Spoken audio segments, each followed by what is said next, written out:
We are less than 1 month away from the NFL season, and it is more important now than ever to have a plan for your dynasty roster. If you go into the season and you don't know what you're doing, you will probably tank your dynasty team. I see it happen all the time. So having a plan for your dynasty roster is the most important thing. That involves for us a couple of things. Number one, knowing what your team archetype is and knowing what your 3-year outlook is, because you need to make moves in August when your league mates are actually active while you have those guys. And so if you don't know what your team archetype and what your 3-year outlook is, you legitimately don't know what your dynasty team is. And you're probably making the wrong moves. The moves that you make in Dynasty should be based on your team build and what you're actually planning to do this year. And so we have different examples of this. Like, we have well-rounded teams that are contend, reload, right? We have elite value teams that are contend. We have dual elite QB teams that can be either rebuilding or contending this year. And so the idea of this video is to give you multiple trade targets for each type of dynasty team, so that whether or not you have an elite QB tight end team, a running back heavy team, a wide receiver factory team, or a hard rebuild, these are guys you should be trading for. This is the most specific advice we can give you in terms of what moves you should be making in August. So let's dive in here, and I'm going to start with well-rounded. 3 trade targets for well-rounded teams right now. I want to go a buy low rookie that I think is going to go up in value in Caleb Johnson. Playing in the Pittsburgh Steelers offense, we're obviously very high on him for redraft this year. He's going in like the 6th round in redraft, and so in Dynasty, for him to be going in the 6th round as well, that screams, hey, this guy's going to jump up in value. Caleb Johnson, in reality, will probably be valued when you think about some of the other running backs in Dynasty this year. Think about where, like, JT is valued. Kyron Williams is valued about a round higher than where Caleb Johnson's going right now. That's probably where he's going to go next year. And so he's probably going to gain a round of value because we do project him to be very productive this year. And so because of that, if you're a well-rounded team, typically you're looking into buying higher upside flex options. Caleb Johnson's a guy we think is going to be very touchdown heavy in 2025, and then will gain value, 2 things that you want on a well-rounded contending team. And so we'll go Caleb Johnson for the first one here. The second one, Marvin Harrison Jr. This is a buy for a lot of types of dynasty teams on a hard rebuild, on a future value team, really on a running back heavy team. You could go and buy Marv because we do project Marv to break out this year and go up in value as well. But Marvin Harrison Jr. on a well-rounded team in particular could be a guy that you down tier to and get some other high upside flex guys on top. Our well-rounded teams are typically going to be the teams that come out of startup drafts, right? When you look at a startup draft, my team's analyzer over on the flockfantasy.com/domain webpage, you're going to see that most of the time when you come out of a startup, it's pretty much dead even for everybody in the league, right? And so our well-rounded teams, we're basically just looking to add guys that can score you points and go up in value, and Marvin Harrison Jr. fits that bill as well. Obviously, in training camp, still getting used to Kyler a little bit, but there have been reports that it's better than it was last year. There's been reports that Marv looks better than he did last year, and that's all to be expected for a sophomore ex-wide receiver who is one of the best wide receiver prospects we've seen come out recently.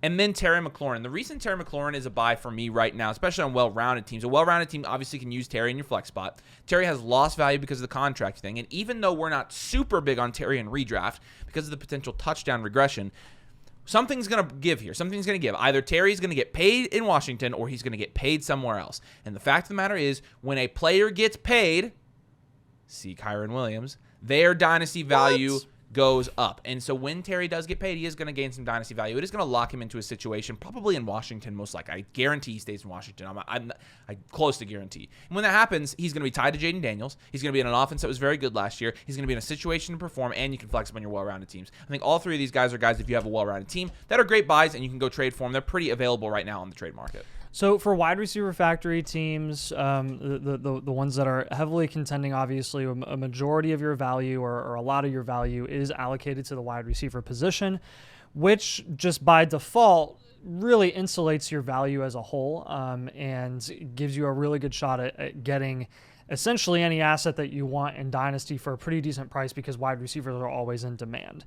Now, what we generally recommend for wide receiver factory teams, unlike running back heavy, is, hey, try to keep most of your value allocated to the wide receiver position and then go get productive, cheaper veterans at other positions of need. Generally, what we see with wide receiver factory teams is that their running back room is a little bit lackluster. It could be lackluster in terms of production, could be lackluster in terms of value. If you're lackluster in terms of value, but you have a ton of productive guys, I'm totally fine with that. If you have Derrick Henry, Alvin Kamara, CMC, Chuba Hubbard as your running back room in a wide receiver factory team, I'm like, yeah, cool. Ride with that throughout the season. If you want to go snag a rookie and buy him low before he gains value, I'm fine with that, I guess. But ultimately, I mean, these are the types of targets that we want you to go for, and not really sacrifice a CeeDee Lamb and go pivot to a Jahmyr Gibbs just because you have a wide receiver factory team.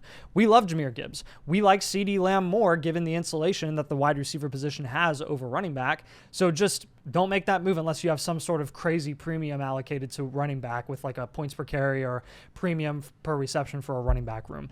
Alvin Kamara is going to be our first target here for wide receiver factory teams. He is one of the highest production upside running backs at the like lowest possible price that you could ask for, who you like could reasonably assume, barring injury, is going to be highly productive this season. Everyone else in his price range at the running back position has a few more questions than Kamara does. Kamara is locked in. Again, pull up the contract information for Alvin Kamara.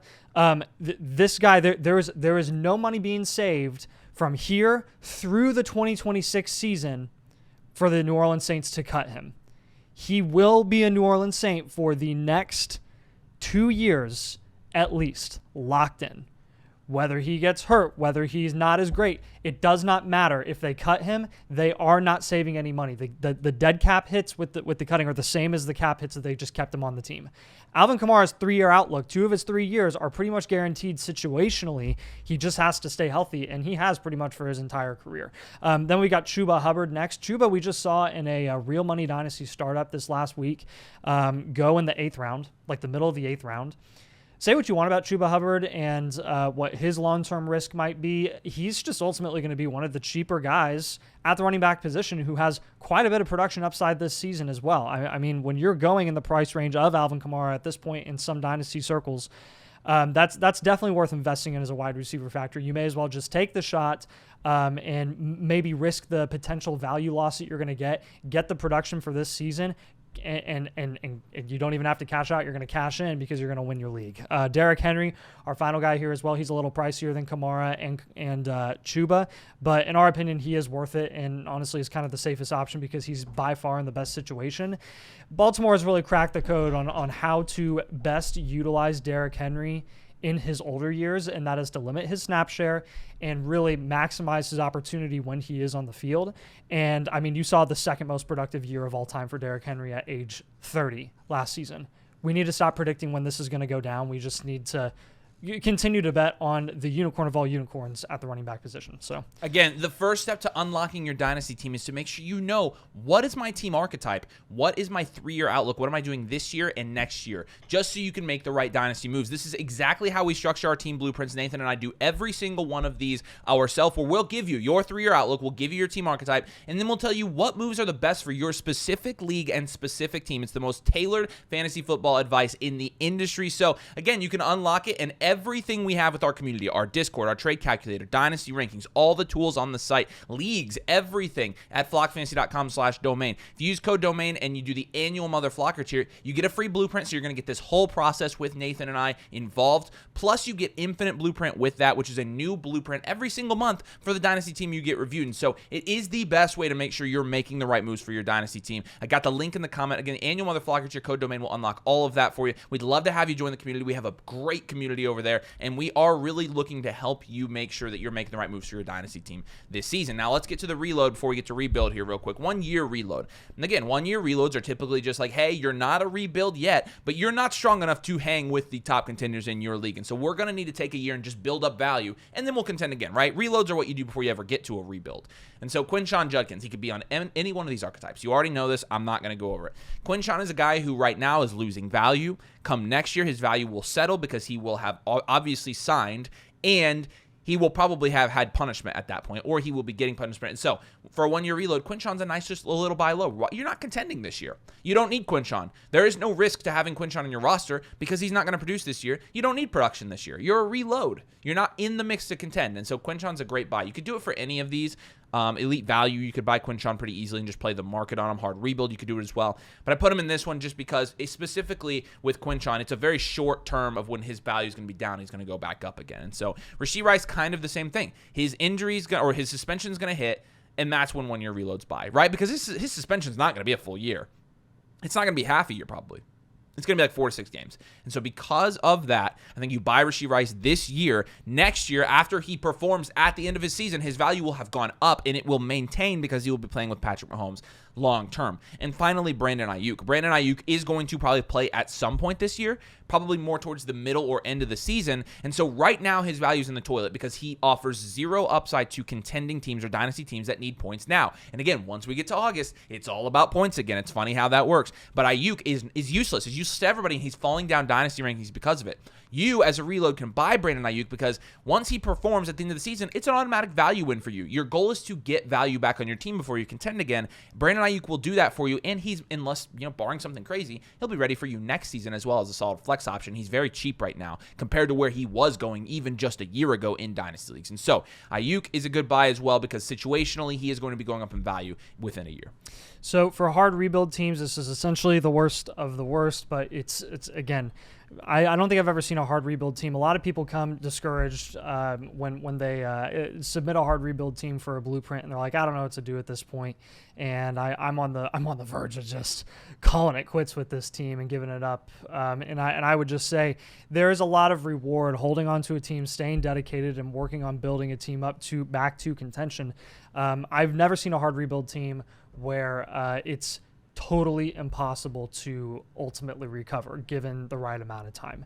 And for a lot of hard rebuild teams, again, you're just totally depleted of value. So you can't really, a lot of times you can't necessarily achieve the more expensive assets that we've been recommending that people buy and invest in because you maybe don't even have that much value on your team. So some of these cheaper guys that I think have a really good shot, very good chance of increasing in value over time is Trey Benson this season.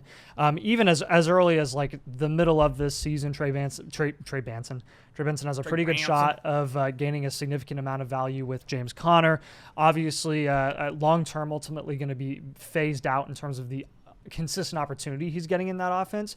Connor's a really great team leader. He's a great team culture guy for the Arizona Cardinals. But at the end of the day, like he is getting close to 30 years old if he's not already. I forget his age, but he's not a spring chicken, and he does have a history of injury. He stayed actually entirely healthy last season, which was super impressive. But Benson already in camp is getting an increased amount of workload, and they're expecting him to get more consistent opportunities than he did last season. At the very least, he will probably eat into Connor's workload.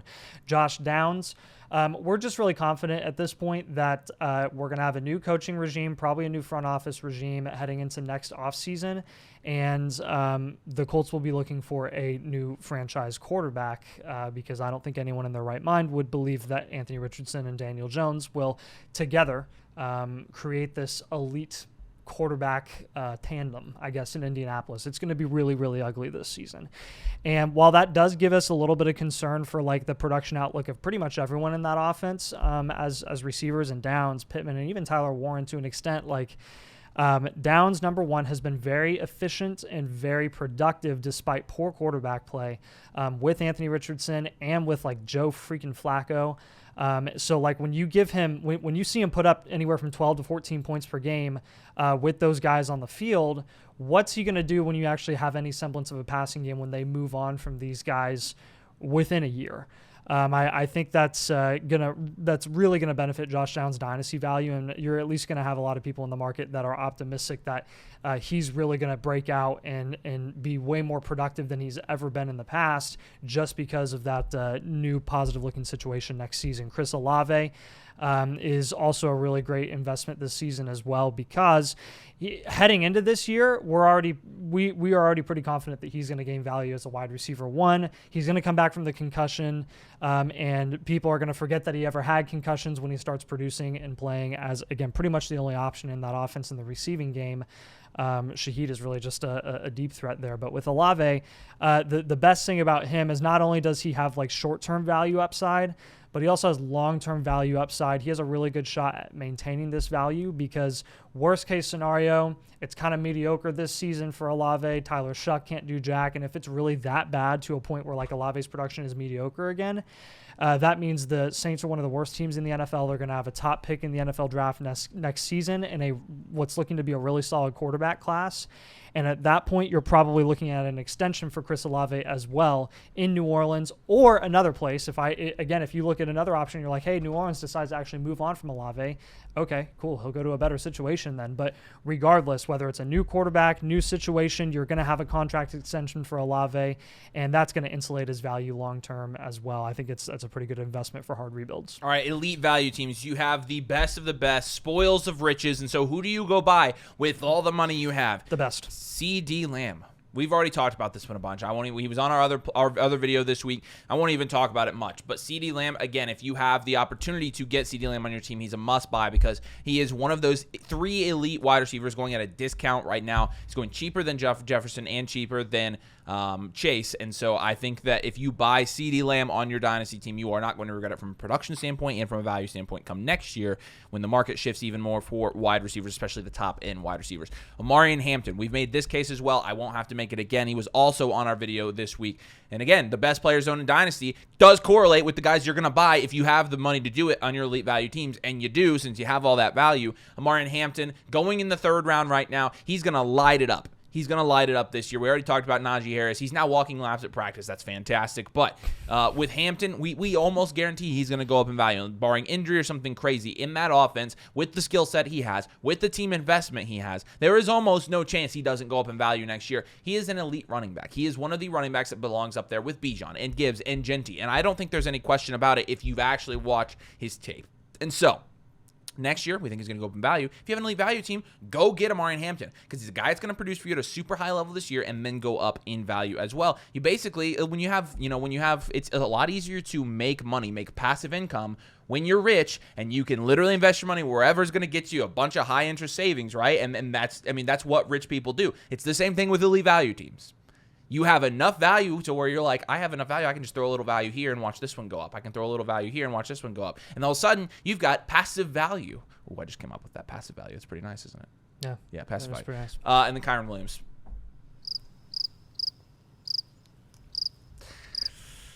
I mean, look. These guys, the victory lap. Try to tell you. Victory lap. Come on, like seriously, we called this one to a T. Give us one. We missed so many takes. Just give us one, right? Kyron was a great buy all offseason. We said all along, Kyron's going to get a contract. Kyron has a contract. And now, I'm honestly interested to see. It's been 24-ish hours since we got the Kyron Williams news, and I'm curious to see if his keep trade cut value went up at all. Clicking on this, and it did. A little bit. It's going whoop. So here's the thing. I honestly don't expect him to go up that much. Next 3 years, I'd love to have Kyron Williams on my team. Absolutely love it. And he's a guy that Kyron Williams is a flex guy for an elite value team. Yep. And my gosh, what a good flex guy he is, right? And so if you can flex Kyron Williams, you can go buy him. Absolutely doing that. Congratulations if you have an elite value team. You are one of the top Dynasty players in the world. Future value teams, you are young pretty much across the board. You either have young assets, young rookies heading into this season, or you have a lot of rookie picks over the next couple. And at that point, you're essentially building for the future value, right? A lot of future value teams we see have so much value allocated to their picks over the next couple of seasons that once those picks have reached maturity, they're approaching an elite value team if they turn that value into like high-level production and they really fill out their starting roster down the line. So you have a lot of potential as a future value team, and you have to capitalize. And if you want to capitalize on that, I think it's worth investing in some of these young cornerstones that do have value upside. So we're going to give you some rookie targets here, and maybe even a couple of second-year targets as well. But Travis Hunter and Tet McMillan, right there, the 2 top wide receiver prospects in this year's draft class in 2025. Tet going into a really solid situation in Carolina. I can't believe I'm saying that, but for him, it is a very solid situation. Good passing volume opportunity from Bryce Young. We don't know what Bryce Young is going to look like, but we know that Tet's going to be the primary beneficiary of those opportunities. Travis Hunter, a lot of questions obviously surrounding his situation, and is he going to play full-time corner and full-time wide receiver? Is he going to split time? We don't know, but we know more than we used to because of all the times we would pay attention to a depth chart. Like 99.999% of the time, we don't really care about a depth chart. This is the one time that it actually matters. Travis Hunter is in the first depth chart announcement from Jacksonville is a starting wide receiver with the first team, and he is a secondary corner. Second string. So There were two backup cornerbacks listed. It was somebody or Travis Hunter. So that's huge. That's notable. That is very huge. I mean, when you're talking, unless you're an IDP, like where it's not really going to impact you, I guess, regardless. This is really, really good for pretty much every single Dynasty team. This is what you wanted to see. That basically is implying that he's going to probably play the majority of offensive snaps, get every single relevant offensive snap for, like, in terms of production and opportunity. I think that he's probably going to run out of the slot, probably run all over the field. He's very versatile. It's going to be a lot of fun to watch him this season, but he's probably the highest upside rookie that you could invest in this season, next to Omari and Hampton. And Ashton Genty, obviously. He really is up there with them. And then Luther Burden. If you want to go ahead and take a shot on Luther Burden as a future value team, or if you already own him as a future value team and want to hold him, that's fine with me. I honestly can't be against that, because looking at the efficiency metrics for DJ Moore, it's not pretty. And with how we project Rome Odunze to show out this season, you're probably going to have a little bit of a delay in terms of Luther Burden's value jumping significantly. I don't know if it'll dip just based on some of the gadget opportunities that he'll get his rookie season in a crowded offense. We'll see there. That really is TBD. It's kind of a wild card.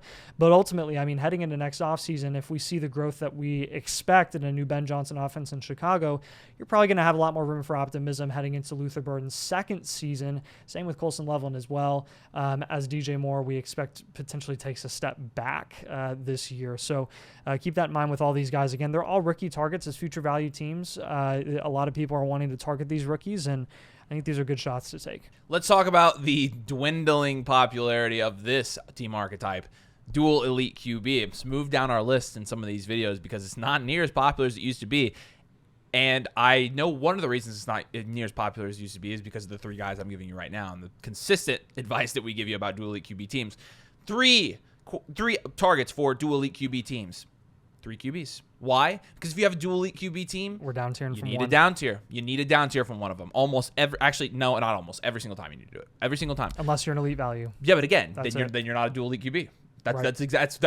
So it works that way, right? If you have that much other positional value, you're an elite value team, so you don't have to do any of this. But if you're a true dual elite QB team where you have like a 9 or 10 at QB and the rest of your positional grades aren't as good, then you really are down tiering to get that high upside flex spots. And so who are you down tiering to? Brock Purdy, number one. We've talked a lot about him. He's going in the 4th round. He's going to score just as many points as some of those guys going in the 2nd and 3rd round. He has just as much security as well.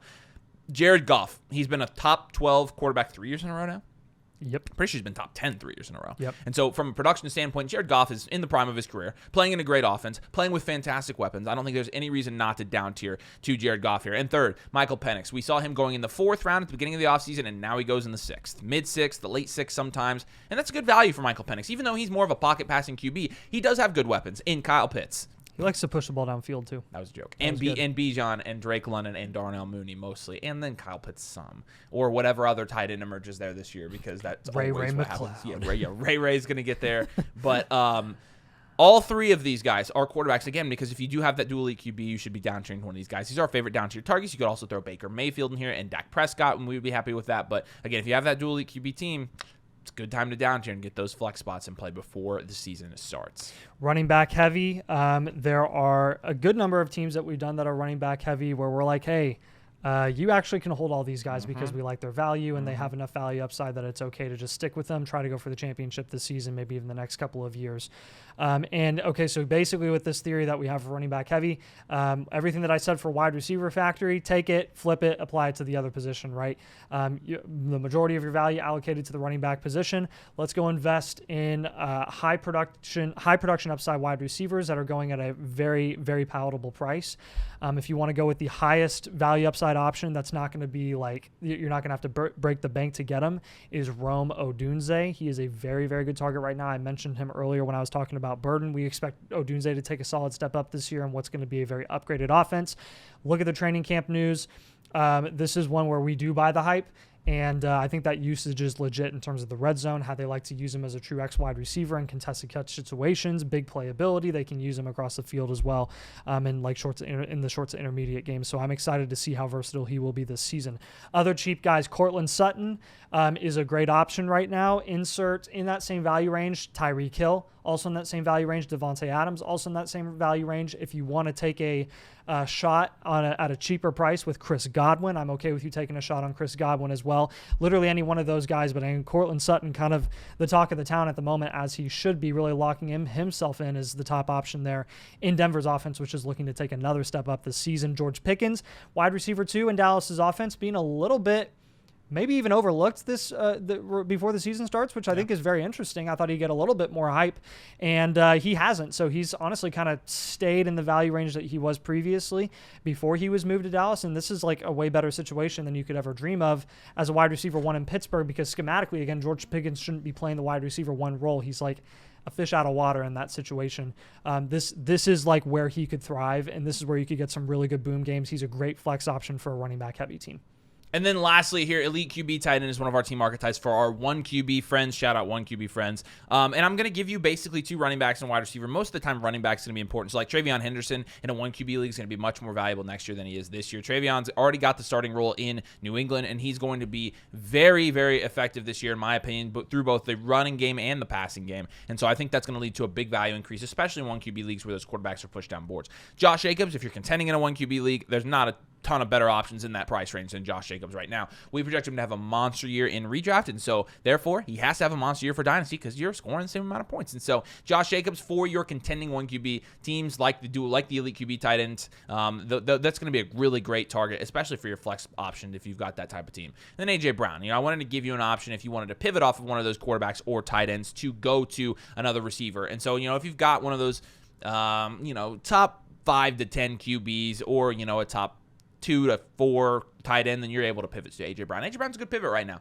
I think he's going to be super productive this year. He was second in the league in target share last year. The problem is they didn't throw the ball enough, so he ended up being like 26th in targets. But with that being said, I do think he is somebody on your 1QB teams, on your Elite QB tight end teams, that can be a guy that's not going to break the bank, but is going to get you a lot of points this year in your flex spots. So again, the key is making sure you know your team. And even if you don't get it from us, know what type of team you have. Diagnose it yourself. Nathan and I can give you a second opinion. Again, you get the free blueprint when you sign up at flockfantasy.com/domain. Again, that's code domain and your mother flocker tier. You get the team archetype, the 3-year Alex, so you know exactly which moves you should be making. Nathan and I will look at your team, look at your entire league, and tell you, okay, these are the guys you should be trading with. Here are the trades you should make. Here are the guys you should target. And then what should you do going into the season and even into next season. And so again, flockfantasy.com/domain. We appreciate you guys. Thank you so much for watching, and we will see you later.